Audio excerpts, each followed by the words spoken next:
нұсқа үшінші есепті талдап жіберейік.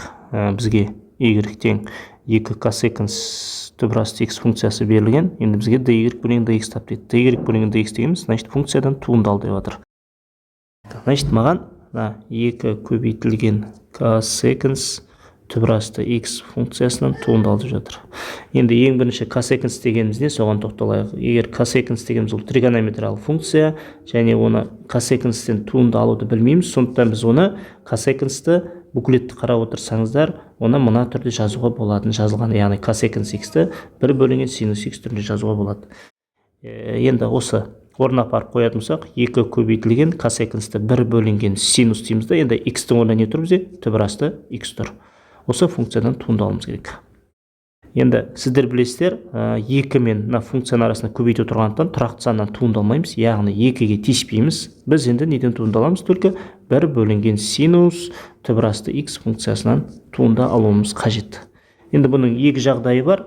Енді ең оңай жағдайы, балалардың көпшілігі жатайтын, мынау 1 бөлінген синус түп асты x-ті u бөлінген v деген функция түрінде берейік, содан туындалайық. Енді сіздер білесіздер, бөліндінің туындысы ол u-дың туындысы көбейту v минус u көбейтілген v-ның туындысы түрінде жазу керек. Бөлшектің бөлімде v квадрат. Осы функцияға салайық. Енді біз жазып алайық, 1 бөлінген синус түп асты x түрінде жазайық, осыдан туындалайық. U-дың рөлінде не тұр? 1 тұр, v-ның орнында синус түп асты x тұр. Ал енді ықшамдайық.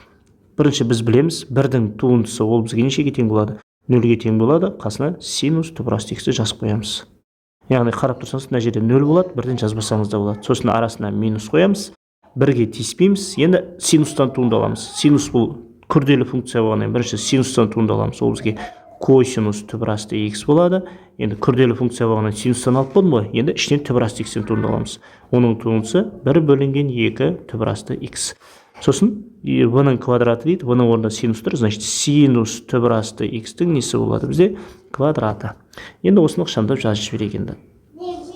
Мына жерден синус түп асты x-тің өзі қалады, минус, енді мынаны бөлшектер жазып алайық, косинус түп асты x бөлінген 2 түп асты x бөлінген синус квадрат түп асты x түріне жазып қоя салайық.